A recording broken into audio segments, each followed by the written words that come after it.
Hey everyone, so this morning I woke up to my Twitter feed being absolutely filled with videos of this small YouTuber who describes herself as a 22-year-old single mother of a beautiful baby girl on her YouTube channel.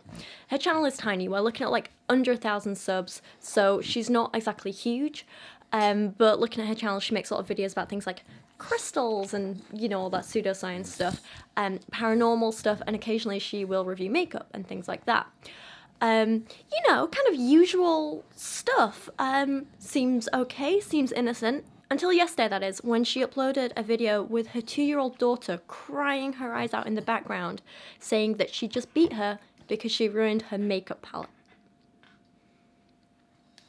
Not even joking. This is not okay. This is absolutely heartbreaking, and we need to talk about this.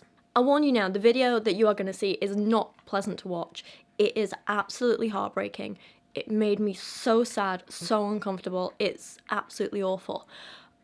So if you have any issues with stuff like, like child abuse or hitting kids or, I don't know, anything like that in general, just be careful going forward and use your best judgment. You know, I trust you guys to know what's best for you. Also, the video quality isn't the greatest, which I apologize for, but the original video has been taken down now and this is kind of all we have. But it's still really important to talk about it. So the video she uploaded was titled "My Toddler Ruined My JSC Alien Palette." And I think this might be a Jeffree Star one. I don't know, I don't really watch Jeffree Star. I've never seen his stuff. I don't keep up with his makeup or anything like that. I've never used any of it, so I don't really know.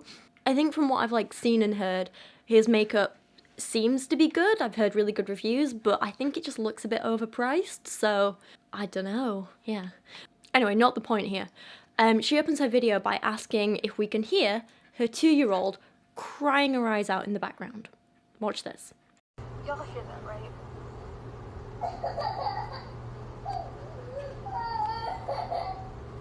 How the hell can anyone with even half a heart sit there with a face like that when any child, now mind your own child, is literally crying their eyes out like that? How do you, I don't know. How do you do that? How do you, hey, it's okay. I know.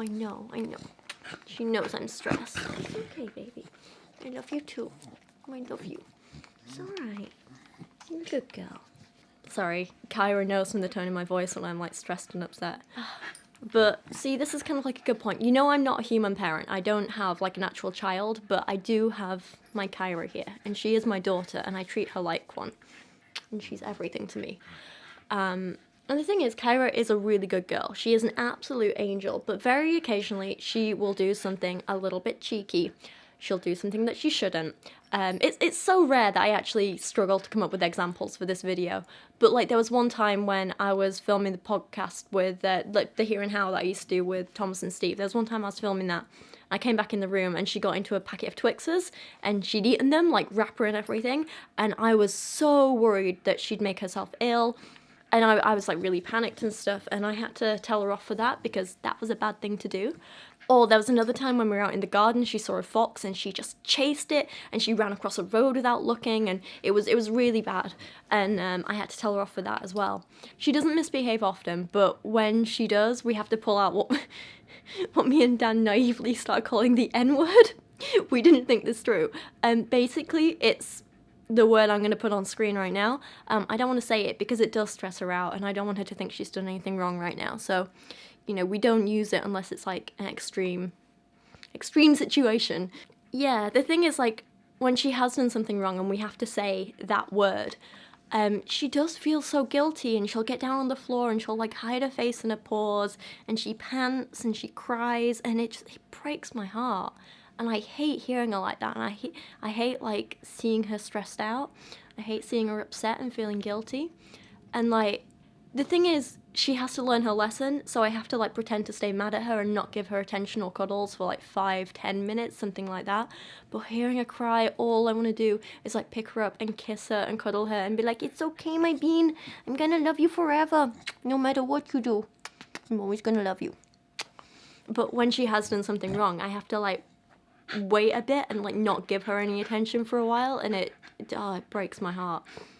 So If I can't do that for 5 or 10 minutes with my dog, how the hell is this woman just sat there when her child, her daughter, her 2-year-old daughter, is crying like that in the background? And not even just crying because of something she did, because she hit her child and upset her. It makes no sense to me. My 2-year-old just got her ass beat. Because no matter how many times I tell her not to mess with my makeup, she never fucking listens. Firstly, how can anyone sit there and talk about beating their child and be so calm and so like stone-faced and so heartless about it all? It's disgusting. And secondly, maybe she's not listening to you because she doesn't understand because she's a 2-year-old. 2-year-olds want to be like the people they look up to, their family, their mothers. You know, she probably sees this woman here like playing with her makeup and doing her makeup, and she wants to be like her. She wants to play with makeup too. She wants to experience the same things that her mum is and do the same things that her mum is doing. It's perfectly normal. I was exactly the same as a kid. So a lot of you guys probably know that my brother and sister are a lot older than me. They're like 10 and 14 years older than me. So when I was tiny, when I was like 2 years old, they were in like high school. They were, like 12 and 16, I think. So when I was tiny, like I would always see them like sat there doing their homework, writing essays, all that kind of stuff. And I'd want to join in too. And my family didn't beat me and scream at me and tell me to go away. They saw that I was showing an interest in something, that I wanted to be like them, and so they gave me my own little spot at the table. They gave me my own little crayons and my paper, and I sat there and I drew and I scribbled and I tried to write the best I could to be like my brother and sister, especially my sister. She was my favourite person in the world. And yeah, I do think that stuff is what helped spark my love of like drawing and writing and stuff like that, and it really helped strengthen my bond with my sister in particular. It made me feel like I was part of the family, you know. Developed a lot of skills. I was able to do things like holding a pen properly, like way before any child should, you know. So I showed an interest in something and my family supported and encouraged it, because that's what families do. They didn't shout at me and beat me because I was in the way. That's what this child did. She showed an interest in something that her family was doing, and she got beaten for it. She got beaten by the one person who should be protecting her and helping her and teaching her. That's not okay.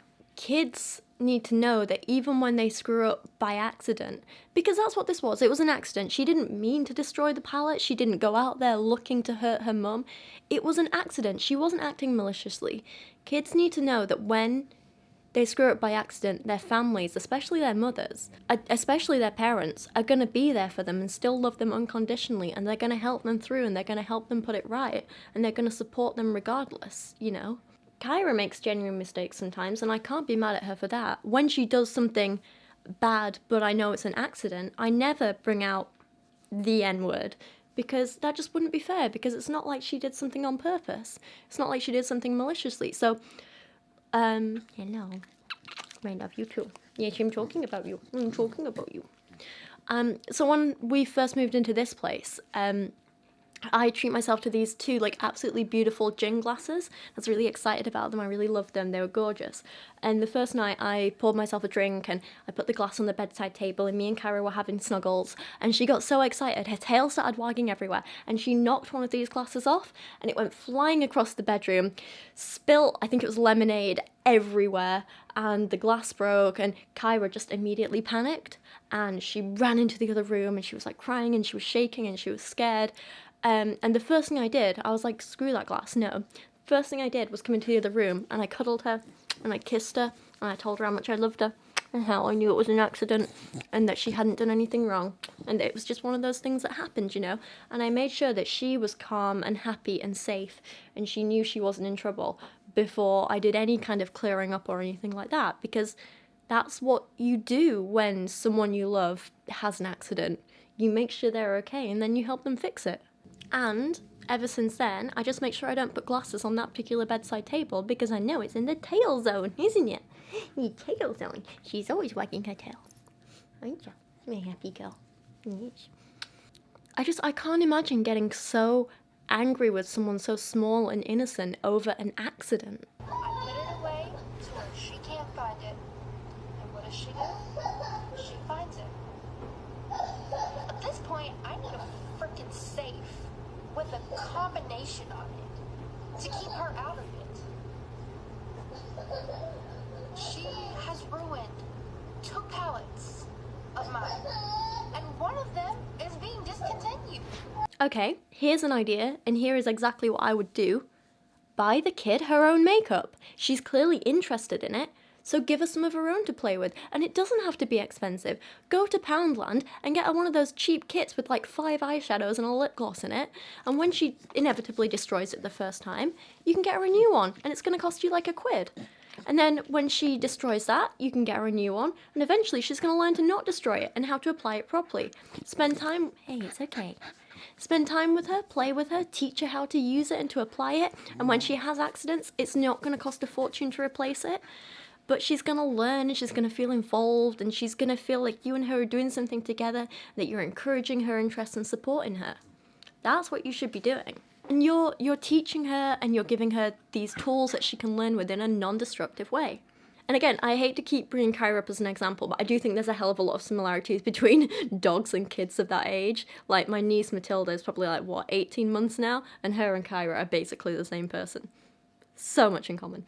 But when I first adopted Kyra, there was one incident of her picking up one of my stuffed animals. So you guys probably know I love my stuffed animals. I have so many of them. I collect them from all over. I get given them a lot as gifts. I tend to get stuffed animals when I go somewhere special, like a zoo or a museum or whatever. And they're kind of memory things for me. And there was one incident in the first week or so when I adopted Kyra, when she picked up one of my stuffed animals in her mouth. And it was a special one because it was baby Jasper, who is a stuffed dog I have that my mum and sister gave to me after my dog Jasper died when I was a teenager. So that one is really special, and it always reminds me of Jasper, and I love him. I mean, they're all special, but Anyway, so Kyra picked it up in her mouth, and I saw it, and I just immediately went over. I was like, Kyra, no, drop. I just said it in this really calm but really firm voice, and she immediately dropped it, and I picked it up and I held it and I showed it her, and I was like, Kyra, no. Hey, it's okay, sorry baby, you're not doing anything wrong, you're a good girl. So I showed it her, and I told her not to pick it up, and then I gave her one of her own toys. I was like, look, you can play with this one's toy. Yeah, and I gave her that, and I showed her how to play with it, and we played with it together, and I gave her a cuddle and lots of attention and told her she was a good girl, and then she took her own toy and ran off and went to chew and play with that, and it was great, and we haven't had a single instance since. She has not once picked up one of my stuffed animals, and, well, actually, no, she did once because she picked it up by mistake, but she immediately dropped it again when she realised. She was like, oh, no, not mine, and went off to find her own stuff. But it's never been a problem after that one single occasion, and she didn't even cause any damage. She just picked it up. I told her no, and she went off and chewed her own toy instead. Kyra loves to chew on things, absolutely loves it, don't you? You love a good chew. I know. And so I'm going to encourage that and let her do what she loves, but I'm going to give her her own toys to do that with, where she knows she can be destructive and she can have fun and she can tear things apart if she wants, or not if she doesn't want. And, as much as she loves to chew, there's not been a single incident of her destroying something she shouldn't. In 2 years, she's not once destroyed a stuffed animal or a shoe or an item of clothing or a cushion or, I don't know, just anything around the house.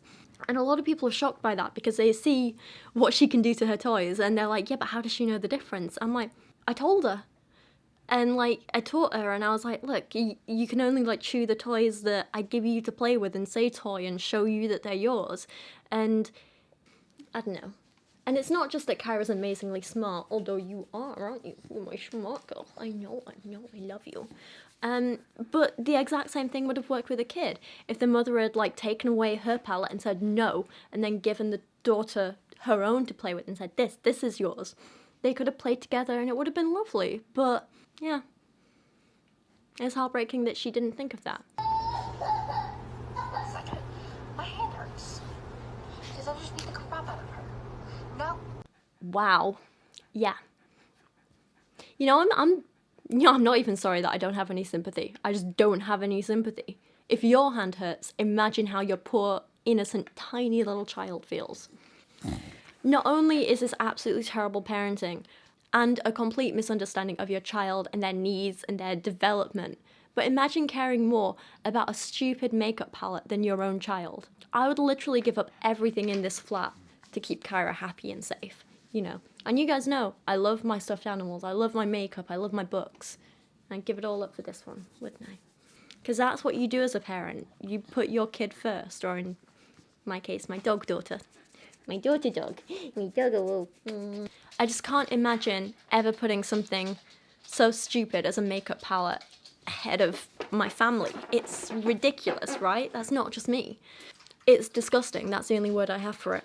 And that's why I felt we needed to talk about this today and raise a little bit of awareness of the issue, and not only just like call her out for her behaviour, but talk about what she should have done instead, so that if there are parents going through similar things where their kid is, you know, playing with something they shouldn't or whatever, we can talk about a way to fix it, which is of course encouraging their interests, but giving them a non-destructive way of doing it, like giving them their own toys, using cheap makeup palettes and stuff like that that they can play with and use and so on. But at this point, I want to hand this over to you and ask, what do you think of this? What would you have done in this situation? Do you think this woman should be allowed to still continue with her YouTube channel? Do you think that, you know, like child services or like social services or whatever need to get involved and help the kid? What do you think needs to be done in this situation? Do you think I'm overreacting a bit? Do you think what this woman did was okay? Like, that's not okay. You can't beat a 2-year-old. Sorry. I'm asking your opinion here. But anyway, thank you for watching today. I appreciate you guys so much. Just to point out, I'm wearing my octopus merch. I love this hoodie so much. It's such a big, comfy hoodie, and I absolutely love my design on it. This is all like a hand-drawn... I keep saying octopus, jellyfish. Yeah, this is a little hand-drawn jellyfish, and I love him so much. If you want this, you can grab it over in my merch store. Sorry to add a plug on the end of a serious video, but, you know, I'm moving house soon, and deposits are going to be a bitch, so, you know, shameless self-promotion. But seriously, thank you guys for watching today. I'm sorry this is a bit of a serious one and a deep one, and not the most pleasant or relaxing one. Definitely not one for a giggle, but thank you so much for watching. Please let me know your thoughts, and I will see you again very, very soon. Kyra says bye to you.